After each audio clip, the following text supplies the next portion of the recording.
अस्सलामुअलैकुम, क्या हाल है जनाब आप तमाम लोगों के। वही दुआ और उम्मीद कि आप सब जहाँ कहीं हों बिल्कुल खैरियत से हों, अपने घर वालों के साथ, प्यारों के साथ खुश-बाश अंदाज में अपनी ज़िंदगी को गुजार रहे हों।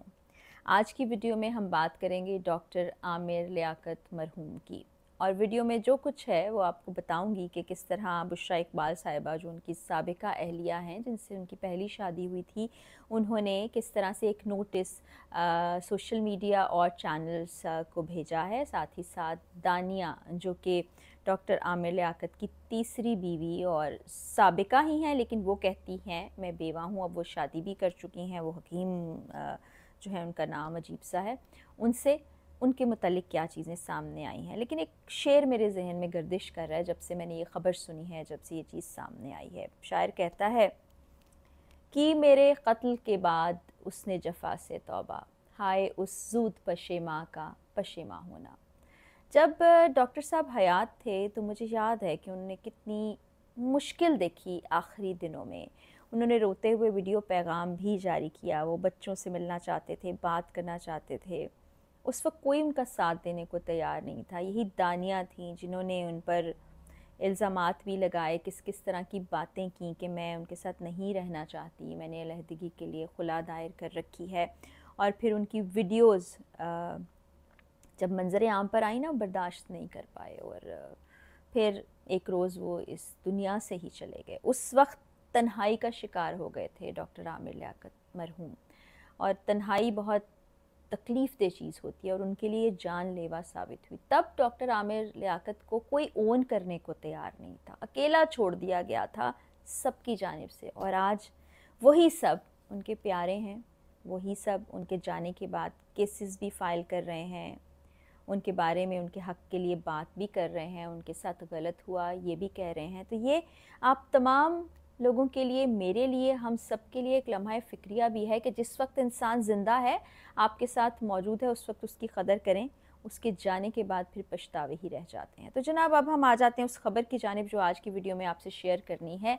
दानिया मलिक, क्योंकि बहुत से लोग मुझे कहते हैं कि आप उसको दानिया शाह मत कहें। उनके मुतालिक एक फ़तवा ले लिया है बुशरा इकबाल साहिबा ने, जो ख़ुद भी लॉ की तालीम हासिल कर चुकी हैं और रिलेटेड हैं, कोर्ट जाती हैं, केसेस देखती हैं। उन्होंने फ़तवा भी लिया है और उन्होंने एक नोटिस भी जारी किया है। इस फ़तवे में ये कहा गया है कि दानिया डॉक्टर आमिर लियाकत मरहूम की साबिका बीवी हैं, बेवा नहीं हैं, क्योंकि शरई कानून के मुताबिक, इस्लामी कानून के मुताबिक और मुल्की कानून के मुताबिक वो उनकी बीवी नहीं रहीं, क्योंकि डॉक्टर आमिर ने भी अपनी वीडियोस के ज़रिए से उनसे अलहदगी का ऐलान कर दिया था और वो ख़ुद भी अपनी वीडियोस में ये कह चुकी हैं। इसलिए उनका कोई ताल्लुक़ उनसे नहीं बाकी रहा, इसलिए वो उनकी साबिका अहलिया तो हो सकती हैं, बेवा नहीं है हर कानून के लिहाज से। फिर दूसरा ये भी इंकशाफ किया गया कि उनका जो निकाह है, जो शादी डॉक्टर आमिर लियाकत से हुई थी, वो नादरा में रजिस्टर नहीं है। चलिए, ये तो एक अलग बहस है, लेकिन अब अगर डिवोर्स हो जाती है, खुला हो जाती है, तो वो साबिका बीवी तो हो सकती है, साबिका अहलिया तो हो सकती है, बेवा नहीं हो सकती। और बेवा ना होने का क्या है स्टेटस, वो मैं आपको बताती हूँ। फिर जायदाद में हिस्सा नहीं मिलता आपका, क्योंकि जाने वाले शख्स से कोई ताल्लुक़ ही नहीं है, तो आप उसकी किसी चीज़ की कोई वारिस नहीं है, किसी चीज़ में कोई आपका हिस्सा नहीं है। वो उनके जो बच्चों का है वो हिस्सा बनता है। अब डॉक्टर आमिर साहब की 3 शादियाँ थीं, तीनों बेगमात को वो छोड़ चुके थे या वो उनसे अलग हो चुकी थी। तो जिस वक्त उनका इंतकाल हुआ उस वक्त उनकी कोई बेगम नहीं थी, वो सब साबिका हो चुकी थी। तो इस लिहाज से जो भी उनकी प्रॉपर्टी है, जो भी जायदाद है, वो उनके बच्चों का हिस्सा है, उनके बच्चों का हक़ है। तो ये तो एक कानूनी बात है कि उनके बच्चों को ही ये हक़ मिलना चाहिए। फिर इसी फ़तवे में और इसी नोटिस में आगे ये भी कहा गया है कि दानिया के ऊपर नॉन बेलेबल ऑफेंस के तहत एक मुकदमा नॉन बेलेबल ऑफेंस यानी कि नाकाबिले ज़मानत जो है केस है, जो कि वीडियोस जारी करने वाला है, वो चल रहा है। इसलिए उनको मिसगाइड ना किया जाए और हक़ाइक़ पर बयान रिपोर्टिंग की जाए। अब ये तो मामला चल ही रहा है, आपको पता है। FIA इस पर साइबर क्राइम इन्वेस्टिगेशन भी कर रहा है, देखते हैं कि उसका क्या मामला होता है। और सिलसिले में गिरफ़्तार भी किया गया था दानिया को, तो इसलिए अभी देखते हैं कि आगे क्या होता है। फिर देखिए, एक तो ये बहस हो गई कि वो बेवा हैं या वो साबिका बीवी हैं, ये भी क्लियर ही था। हम सब ने देख रखा है सोशल मीडिया पर किस किस तरह से उन्होंने बातें की थी, क्या क्या इल्ज़ामात आयद किए थे, क्या क्या कुछ हुआ था। उसके बाद किस तरह से उनकी बेटी ने केस किया था अपनी वालदा के हमरा, और वो केसेस अभी भी चल रहे हैं।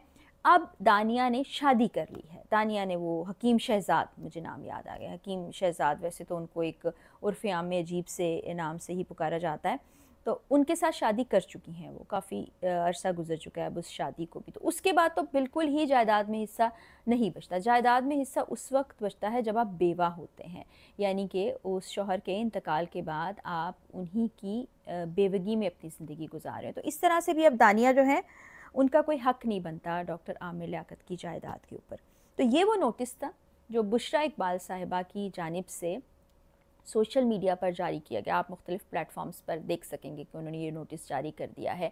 ये चीज़ें लोग डिस्कस भी कर रहे हैं, ये चीज़ सामने आ गई। हालांकि ये चीज़ें क्लियर थी, लेकिन चूँकि अदालत में केस चल रहे हैं, कानूनी मामला है, तो कानून अपनी राह इख्तियार करेगा और उम्मीद है कि उनके बच्चों को उनका हक मिल जाएगा और जो जायदाद है वो बच्चों को ही जाएगी। 2 बच्चे हैं, एक बेटी और एक बेटा, और वो भी हमने देखा था कि नाराज़ी का इज़हार किया करते थे डॉक्टर आमिर लियाकत से, लेकिन अब वो चले गए हैं इस दुनिया से। तो अब जाने के बाद तो दुनियावी मामलात यही लोग देखेंगे। लेकिन अफ़सोस यही होता है कि जब इंसान इस दुनिया में मौजूद होता है, जब वो अपनी तकलीफ़ के बारे में बयान कर रहा होता है, जब वो कह रहा होता है, यहाँ तक कि रो रहा होता है, गिड़गिड़ा रहा होता है, चाह रहा होता है, तो हमारे यहाँ दरगुज़र से काम नहीं लिया जाता। वो पता नहीं कितनी ज़हनी अज़ियत से लोग गुज़रते हैं, तकालीफ़ से गुज़रते हैं। अभी पिछली वीडियो में फ़िरदौस जमाल साहब, उनकी फ़ैमिली और वो चीज़ें भी हमने डिस्कस की। उससे पहले वाली वीडियो में भी फ़िरदौस जमाल साहब के हवाले से गुफ्तगू हुई। तो इंसान जब ज़िंदगी के इस दौर में आ जाता है या वो बुढ़ापे की तरफ जाता है, तो जज्बाती तौर पर वो कमज़ोर भी हो जाता है, उसे वहाँ ज़रूरत भी होती है, वो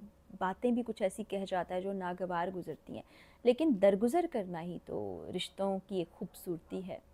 लेकिन बहुत मामलात में हमने देखा है कि वो दरगुज़र करने की तरफ जाते ही नहीं हैं। जब पानी सर से गुज़र जाता है तो फिर बाद में तकलीफ़ में आते हैं। वही अगर ज़िंदगी में हक़ अदा कर दें, और अगर कोई आपके साथ अच्छा नहीं भी कर रहा और आप सोचें कि उसने जो किया उसका जवाबदेह वो है, मैं जो करूँगा मैं अल्लाह को अपने आमाल के लिए जवाबदेह होऊंगा, तो शायद बहुत सी चीज़ें ना हों। तो डॉक्टर आमिर लियाकत का जब भी ज़िक्र आता है, बड़ा दुख पहुँचता है, दिल को तकलीफ़ होती है। अल्लाह ताला उनको ग़रीक़ रहमत करे, उनकी आगे की मंजिलें आसान करे, और जो हक़ पर है, ज़ाहिर है उनके बच्चों का हक़ बनता है उनको हक़ मिले। और हम तमाम लोगों के लिए ये चीज़ कि ज़िंदगी में लोगों की कदर करें, उनके जाने के बाद कुछ हाथ नहीं आता सिवाय पछतावे के। इजाज़त दीजिए, अल्लाह हाफ़िज़।